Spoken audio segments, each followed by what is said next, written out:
Subscribe कीजिए तेजस education point channel को और बेल आइकन दबाना ना भूलें ताकि मेरी लेटेस्ट एजुकेशनल वीडियोस पहुंच सके आप तक सबसे पहले। Hello dear friends and students, कैसे हैं आप लोग? Hope you all are good. और वैसे तो आपने थंबनेल देख ही लिया है और आप समझ चुके हैं कि आज हम क्या डिस्कस करने वाले हैं। जी हाँ, हम डिस्कस करेंगे आज अभ्यास पत्र 12 यानी कि प्रैक्टिस पेपर 12 को। और इससे पहले के जितने भी प्रैक्टिस पेपर है उनकी आंसर की आपको हमारे यूट्यूब चैनल पर मिल जाएगी। और अगर आपको चाहिए ये क्वेश्चन पेपर जिससे हम पढ़ाते हैं तो फॉलो करें हमारे टेलीग्राम चैनल को। तो चलिए शुरू करते हैं आज की क्लास मेरे यानी कि लेक्चरर उदय कुमार के साथ।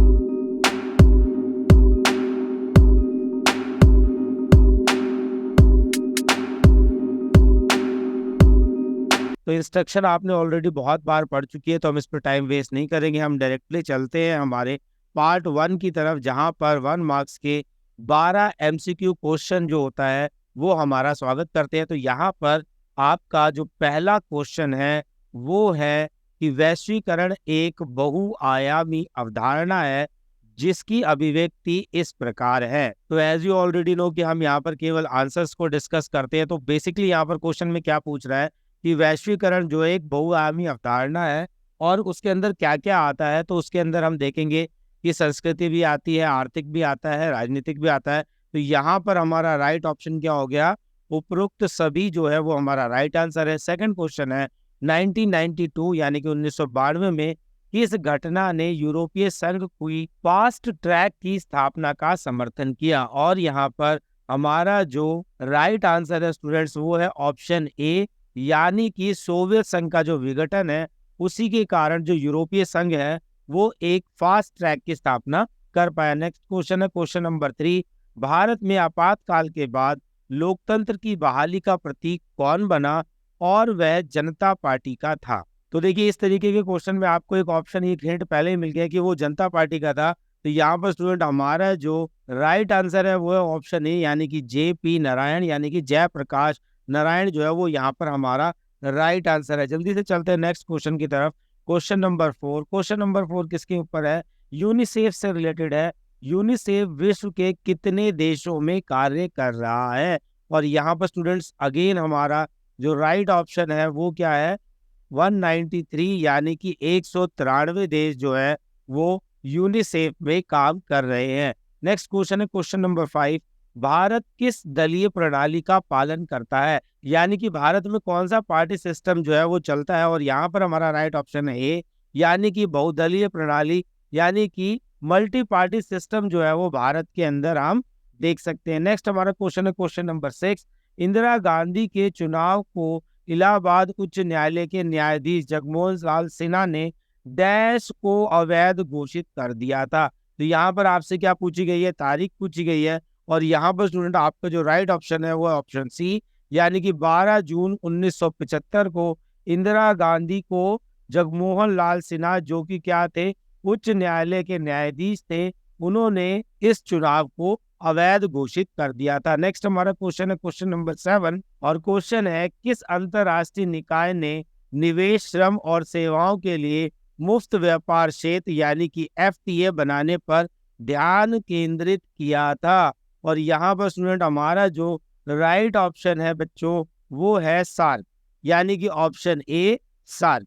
तो यहाँ पर हम देख सकते हैं कि इसने क्या किया, अंतरराष्ट्रीय स्तर पर निवेश, श्रम और सेवाओं को मुफ्त व्यापार क्षेत्र में परिवर्तित करने का प्रयास किया। नेक्स्ट हमारा क्वेश्चन है क्वेश्चन नंबर 8, जो कि स्टूडेंट्स एक कोड बेस्ड क्वेश्चन है, यानी कि यहाँ पर आपको कुछ कोड्स दिए होते हैं, उन कोड्स को आपको सही से लगाना होता है। तो यहाँ पर क्वेश्चन नंबर 8 की बात करेंगे तो क्वेश्चन क्या दे रखा है? निम्नलिखित को उनके प्रतिनिधित्व काल के क्रमानुसार में व्यवस्थित करें, यानी कि पहले किसका था, उसके बाद किसका रहा और उसके बाद किसका रहा। तो यहाँ पर स्टूडेंट्स हमारा जो राइट ऑप्शन है वो है डी, यानी कि 4 1 2 3। तो आप यहाँ पे एक बार इसको पुश करके देख लेंगे ताकि आप समझ पाए कि यहाँ पर हम किस तरीके से देखते हैं। नेक्स्ट है हमारा क्वेश्चन नंबर 9।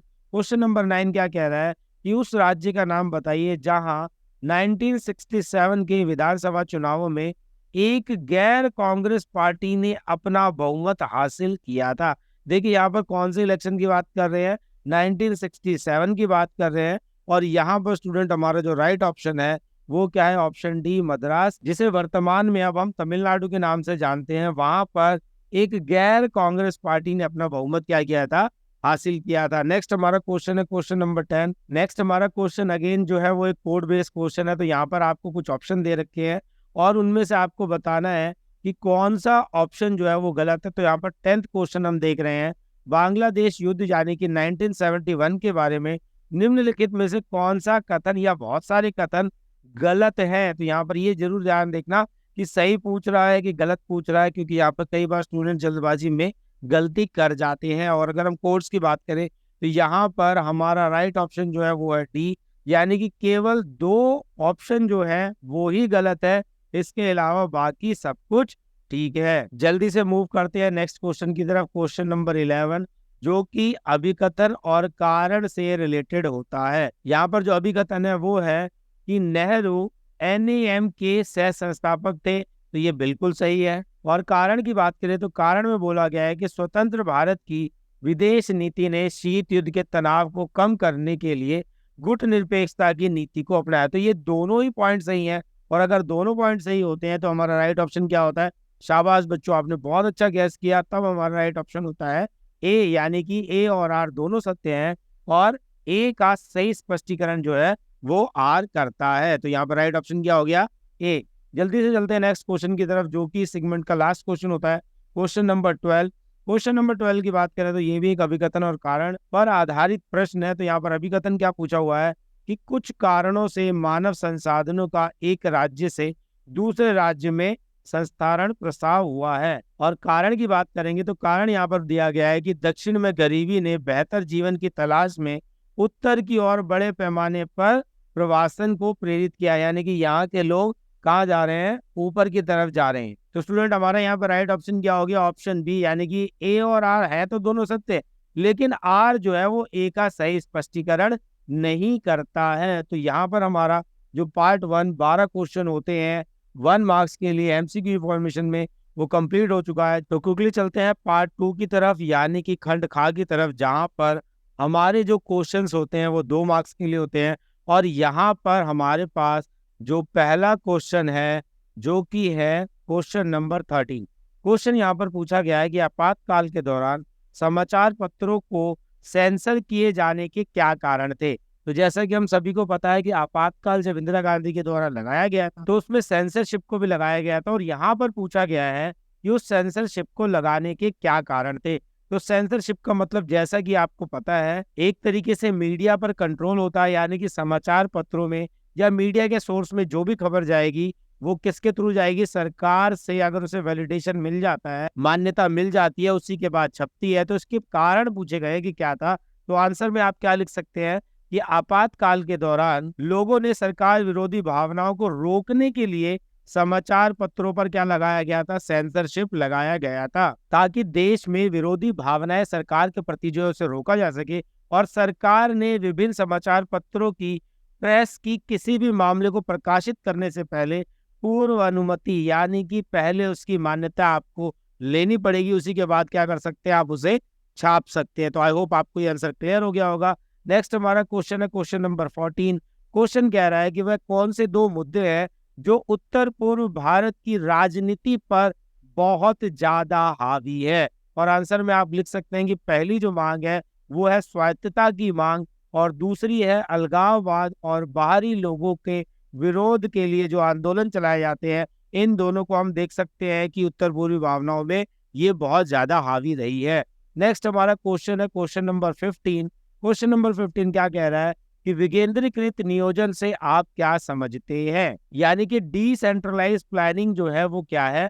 आंसर में आप लिख सकते हैं कि विकेंद्रीकृत योजना स्वैच्छिक नागरिक संगठनों के माध्यम से लोगों को सीधे विकास की गतिविधियों में शामिल करने की एक रणनीति है, यानी कि जहां पर डायरेक्टली लोग क्या कर सकते हैं? पॉलिटिक्स में शामिल हो सकते हैं। और हम क्या देख सकते हैं इसके अंतर्गत कि राज्य पंचायत, ब्लॉक और जिला स्तर पर योजनाएं बनाने के लिए लोगों को शामिल करने की पहल भी करता है। तो विकेंद्रीकृत नियोजन पे अगर क्वेश्चन आता है तो आपको बस इतना ही लिखना है। नेक्स्ट हमारा क्वेश्चन है, बहुत पॉपुलर क्वेश्चन है, मोस्टली रिपीटेबल क्वेश्चन है, और क्वेश्चन है कि 2 नेशन थ्योरी यानी कि द्विराष्ट्र का जो सिद्धांत है वो क्या है?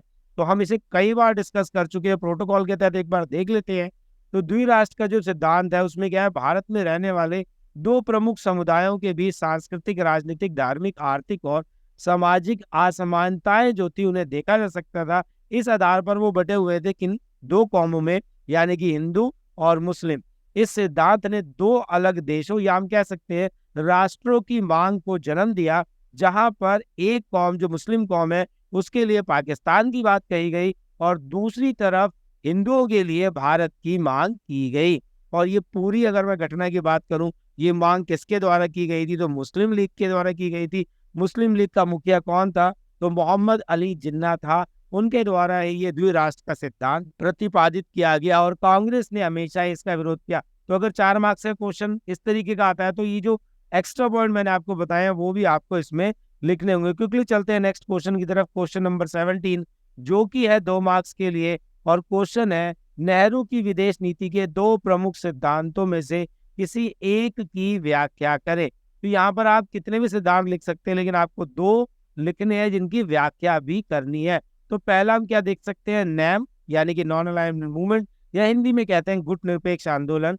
और यह एक अंतरराष्ट्रीय संगठन या सामान्य शब्दों में कहूं तो देशों का समूह है जो आधिकारिक तौर पर किसी भी प्रमुख शक्ति गुट के साथ या उसके खिलाफ गठबंधन नहीं करना चाहता है। यानी कि इसमें वो देश शामिल है जो कि किसी भी गुट में शामिल नहीं होना चाहते थे, जैसा कि अमेरिका या सोवियत संघ ने स्वतंत्र या तटस्थ रहने की जो मांग है वो इसके द्वारा की गई। नेक्स्ट हम देख सकते हैं पंचशील का सिद्धांत। और पंचशील की जब भी हम बात करेंगे तो हमें क्या ध्यान रखना है कि ये जो सिद्धांत था, ये जो ट्रीटी थी, ये भारत और चीन के बीच में थी और यहाँ पर शांतिपूर्ण सह अस्तित्व के 5 सिद्धांतों की बात कही गई थी। 29 अप्रैल 1954 को भारत और चीन के बीच इस पर क्या किए गए थे, हस्ताक्षर किए गए थे। और जैसा कि हमको पता है कि भारत हमेशा से ही दोस्ती वाला कदम अपने पड़ोसी देशों के साथ निभाता रहा है, लेकिन चीन ने हमेशा से ही क्या किया, हमें बाईपास करने की कोशिश की है। यानी कि जो भी समझौता होता है उसको तोड़ने का जो प्रयास है, पहला प्रयास है, वो चीन के द्वारा या हमारे पड़ोसी देशों के द्वारा किया जाता रहा है। नेक्स्ट हमारा क्वेश्चन है क्वेश्चन नंबर 18। और क्वेश्चन क्या कह रहा है कि गैर कांग्रेसवाद जो शब्द है वो क्या है, इसका अर्थ क्या है। आंसर में आप लिख सकते हैं कि गैर कांग्रेसवाद शब्द जो है वो किसके द्वारा दिया गया था, राम मनोहर लोहिया के द्वारा दिया गया था। अब किनके लिए दिया गया था, तो उन्होंने वकालत की कि कांग्रेस का शासन अलोकतांत्रिक है, यानी कि अनडेमोक्रेटिक था और आम गरीब हितों के हितों का विरोधी था। इस प्रकार अन्य सभी पार्टियां आई और स्वयं को संगठित किया।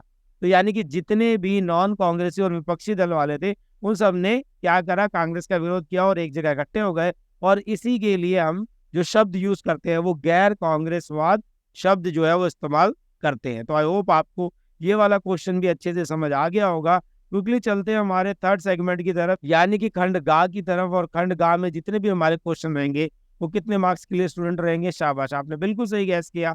ये सारे क्वेश्चन हमारे 4 अंकों के लिए होने वाले हैं। तो यहाँ पर 4 अंकों के लिए जो आपका पहला क्वेश्चन है वो ILO से रिलेटेड है, यानी कि अंतरराष्ट्रीय श्रम संगठन, इंटरनेशनल लेबर ऑर्गेनाइजेशन संबंध है और इसके उद्देश्य बताने को कहा है। तो देखिए यहाँ पर मेंशन नहीं है कि कितने उद्देश्य बताने हैं। तो अगर 4 मार्क्स का क्वेश्चन है तो आप कोशिश करें कि कम से कम 4 पॉइंट्स आप जरूर बताएं। तो सबसे पहले आप ये बताएं कि अंतरराष्ट्रीय श्रम संगठन है क्या। तो अंतरराष्ट्रीय श्रम संगठन एकमात्र द्विपक्षीय संयुक्त राष्ट्र एजेंसी है और यह मुख्य रूप से श्रम मानकों को निर्धारित करने, नीतियों को विकसित करने और सभी महिलाओं और पुरुषों को सभ्य काम यानी काम के ऊपर जो उनकी डिग्निटी है उनको बनाए रखने वाले काम को तैयार करने के लिए 187 सदस्य देशों की सरकारों की बात करें, नियोक्ताओं की बात करें और श्रमिकों की बात करें तो उन सबको क्या करता है, एक साथ लेकर आता है।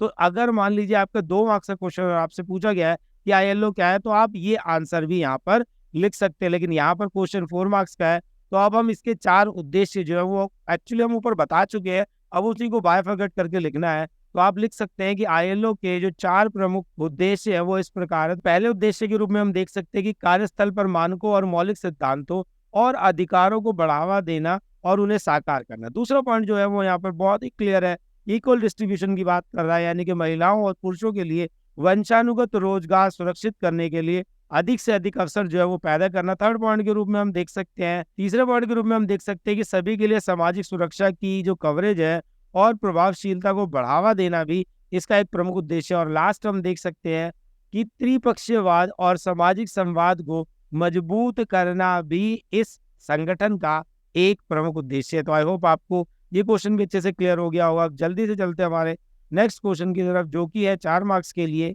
नेक्स्ट क्वेश्चन है क्वेश्चन नंबर 20, और क्वेश्चन जो है बड़ा इजी भी है और डिफिकल्ट भी है, क्योंकि यहाँ पर आपसे नेगेटिव एंड पॉजिटिव दोनों तरीके के प्रभाव की बात कर रहा है। लेकिन आपको केवल 2 बताने, यहाँ पर ऑप्शन के लिए हमने ज्यादा डाल दिए, लेकिन आपको अपनी आंसर शीट में केवल 2 ही लिखने हैं। क्वेश्चन है वैश्वीकरण के 2 सकारात्मक और 2 नकारात्मक प्रभावों की व्याख्या करें। तो यहाँ पर सकारात्मक प्रभाव के लिए हमने अलग हेडर दिया है, नकारात्मक प्रभाव के लिए अलग हेडर दिया है। अगर आप चाहें तो उसको इस फॉर्म में, यानी कि एक तरफ आप सकारात्मक और दूसरी तरफ नकारात्मक लिख के भी लिख सकते हैं। तो सकारात्मक में पहला पॉइंट हम देख सकते हैं कि वस्तुओं और सेवाओं में व्यापार की मात्रा जो होती है उसमें वृद्धि होती है। दूसरा पॉइंट है कि यह निजी विदेशी पूंजी निवेश को आकर्षित करता है।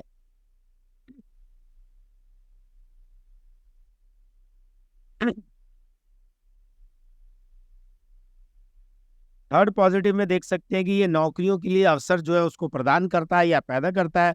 फोर्थ है कि जीवन का जो स्तर है, लाइफ ऑफ स्टैंडर्ड जो है, वो भी इसके कारण बढ़ता है। फिफ्थ पॉइंट है यह उत्पादन दक्षता और स्वास्थ्य प्रतिस्पर्धाओं को बढ़ावा देता है।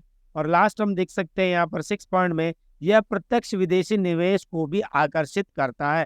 तो यहाँ पर आप देखेंगे हमने 6 पॉइंट दिए हैं, तो अगर ये क्वेश्चन 6 मार्क्स का भी आ रहा है तो भी आप इसे हैंडल कर सकते हैं। बस आपको इसके साथ 2 लाइनें जो है वो ऐड ऑन कर देनी है। जल्दी से मूव करते हैं नेगेटिव की तरफ। जो नकारात्मक प्रभाव है वैश्वीकरण के, वो यहाँ पर हम देख सकते हैं। तो पहले प्रभाव के रूप में हम देख सकते हैं कि जितनी भी विदेशी कंपनियां हैं, सामाजिक कल्याण के स्थान पर केवल अपनी लाभ उन्मुख परियोजना, यानी कि जिनसे उनको एक्स्ट्रा बेनिफिट होता है, उन पर ही अपना ध्यान केंद्रित रखती है। दूसरा पॉइंट हम देख सकते हैं कि इसने अमीरों को और अधिक अमीर और गरीबों को और अधिक गरीब बनाया है। इन शॉर्ट हम कह सकते हैं कि अमीर और गरीब के बीच की जो खाई है वो वैश्वीकरण के कारण बढ़ी है। लास्ट पॉइंट के रूप में हम देख सकते हैं कि वैश्वीकरण भी देश में वनस्पतियों और जीवों की कमी का एक प्रमुख कारण बना है। जल्दी से चलते हैं नेक्स्ट क्वेश्चन की तरफ, क्वेश्चन नंबर 21।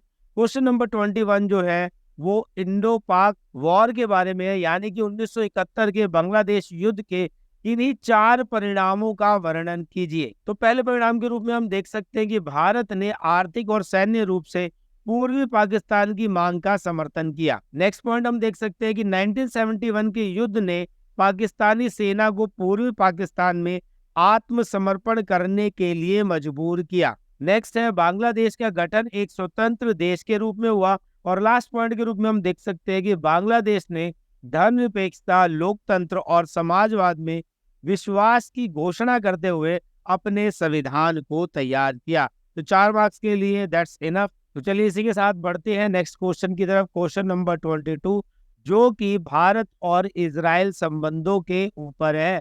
तो यहाँ पर क्वेश्चन है भारत और इजराइल के बीच संबंधों पर संक्षेप में चर्चा कीजिए। तो देखिए ये जो क्वेश्चन है यहाँ पर हम डिस्कस करेंगे 2 मार्क्स के लिए भी, 4 मार्क्स के लिए भी और 6 मार्क्स के लिए। बेसिकली यहाँ पर ये क्वेश्चन 4 मार्क्स के लिए पूछा जा रहा है, क्योंकि एक इंपॉर्टेंट क्वेश्चन है, इसलिए यहाँ पर हम इसके सारे एक्सपेक्ट को देखने की कोशिश करेंगे। तो यहाँ पर पहले पॉइंट के रूप में हम देख सकते हैं कि पश्चिम एशियाई क्षेत्रों में एकमात्र गैर इस्लामिक क्षेत्र, यानी कि इजराइल के प्रति भारत का रवैया दोनों देशों द्वारा क्रमशः 1947 और 1948 में ब्रिटिश उपनिवेशवादी शासन की स्वतंत्रता प्राप्त करने के बावजूद अज्ञात रहा। यानी कि देखिए ये दोनों आसपास ही इंडिपेंडेंट होते हैं, लेकिन इन दोनों के बीच में कोई संबंध जो है वो कुछ ज्यादा अच्छे नहीं थे। सेकंड पॉइंट के रूप में हम देख सकते हैं कि 1992 की बात करें तो भारत में इजरायली दूतावास के खुलने के बाद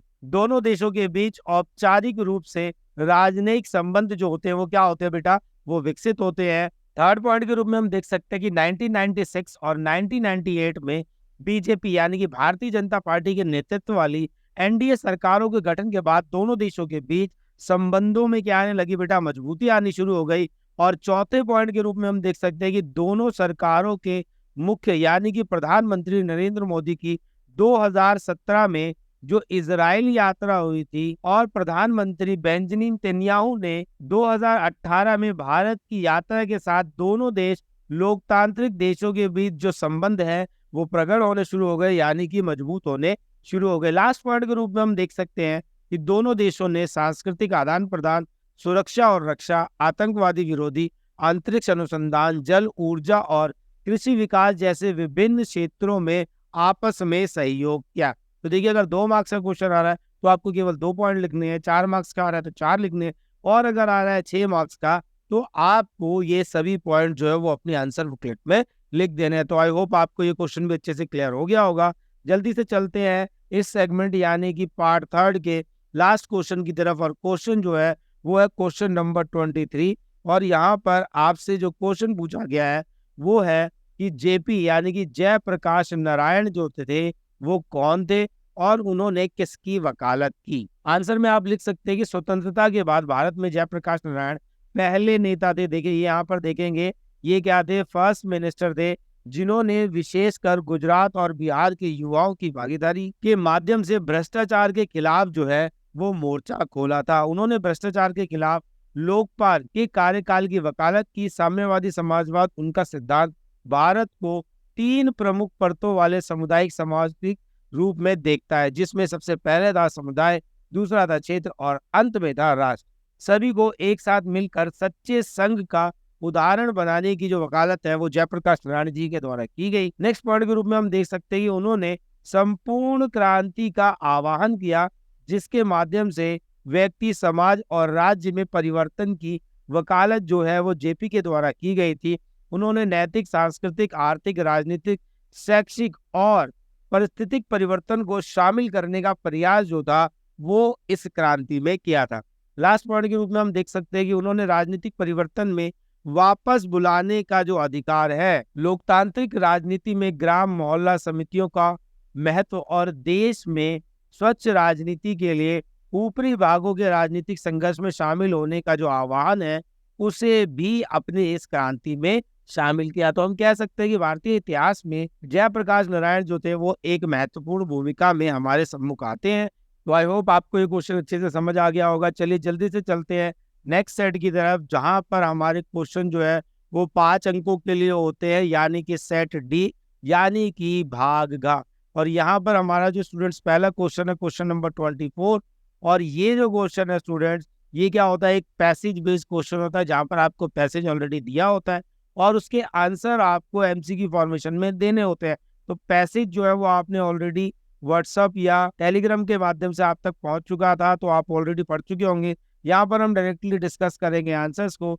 यहाँ पर हमारा जो पहला क्वेश्चन है जो एमसीक्यू फॉर्मेशन के लिए है, डैश अर्थव्यवस्था को पुनर्जीवित करने के लिए अमेरिका द्वारा वित्तीय सहायता दी गई थी। तो यहाँ पर स्टूडेंट्स वो आपसे उस देश का नाम पूछ रहा है जिसे वित्तीय सहायता दी गई थी। तो यहाँ पर हमारा राइट ऑप्शन क्या हो गया, बी, यानी कि यूरोपीय देशों को यहाँ पर अमेरिका द्वारा क्या दी गई थी, वित्तीय सहायता दी गई थी। क्विकली चलते हैं सेकंड क्वेश्चन की तरफ। सेकंड क्वेश्चन है अमेरिका द्वारा बनाई गई सामूहिक सुरक्षा संरचना क्या थी। तो यहाँ पर स्टूडेंट आपका राइट आंसर है नाटो, यानी कि ऑप्शन ए। चलिए क्विकली चलते हैं क्वेश्चन नंबर 3 की तरफ। क्वेश्चन नंबर 3 है यूरोपीय आर्थिक सहयोग संगठन की स्थापना क्यों की गई थी। और यहाँ पर स्टूडेंट जो हमारा राइट ऑप्शन है वो है ऑप्शन सी, यानी कि पश्चिमी यूरोपीय राज्यों की आर्थिक सहायता करने के उद्देश्य से किसकी स्थापना की गई थी, यूरोपीय आर्थिक संगठन की स्थापना की गई थी। लास्ट क्वेश्चन जो हमारा पैसेज बेस है जो कि यहीं से है, क्वेश्चन नंबर 4। क्वेश्चन है यूरोपीय आर्थिक समुदाय कब प्रकाश में आया। तो ऊपर पैसेज में आपने देख लिया होगा, आंसर यहाँ पर है 1957। तो आई होप आपको ये क्वेश्चन भी अच्छे से समझ आ गया होगा। जल्दी से चलते हमारे नेक्स्ट क्वेश्चन की तरफ। क्वेश्चन नंबर 25 जो कि बेसिकली एक मैप बेस्ड क्वेश्चन होता है, और यहाँ पर आपको मैप जो है वहाँ पर कुछ इंडिकेशन दे रखा है ऑलरेडी। तो क्विकली चलते हैं इसके आंसर की तरफ। यहाँ पर आपका जो आंसर है वो ऑलरेडी आपको क्वेश्चन आंसर दोनों दिख जाएंगे। तो आप इसका एक स्क्रीनशॉट लेकर इसे एक बार जरूर देख लें और साथ ही साथ एक वर्ल्ड मैप में इसकी प्रैक्टिस भी जरूर कर लें। तो आई होप आपने स्क्रीनशॉट ले लिया होगा। जल्दी से चलते हैं हमारे नेक्स्ट क्वेश्चन की तरफ, जो कि बेसिकली एक पिक्चर और कार्टून बेस्ड क्वेश्चन होता है। और इसकी सीक्वेंस की बात करें तो क्वेश्चन नंबर 26 यहाँ पर जो है वो आपका पिक्चर बेस्ड क्वेश्चन है, और यहाँ पर भी आपको पिक्चर के साथ साथ क्वेश्चन और आंसर जो है वो दोनों दिख जाएंगे। इसका भी एक स्क्रीनशॉट ले लीजिए और इसे एक बार प्रैक्टिस में जरूर ले आए, क्योंकि अगर आप प्रैक्टिस में नहीं लाते हैं तो यहाँ पर चीजों को भूलने की जो गुंजाइश है वो ज्यादा बढ़ जाती है। तो आई होप आपने इसका एक स्क्रीनशॉट ले लिया होगा। तो क्विकली बढ़ते हैं नेक्स्ट सेगमेंट की तरफ, जो कि हमारा 6 मार्क्स के क्वेश्चन होते हैं। तो वीडियो लेक्चर ऑलरेडी बहुत लंबा हो गया है, तो इन सभी क्वेश्चंस को जो कि 6 मार्क्स के, इसका स्क्रीनशॉट आपको फ्लैश हो जाएगा। आप वहां से पुश करके इसे लिख सकते हैं या फिर आप स्क्रीनशॉट लेके इसे संभाल के रख सकते हैं। तो क्विकली चलिए देखते हैं स्क्रीनशॉट्स को, जहां पर आपके सभी क्वेश्चन 6 अंकों के लिए रहेंगे।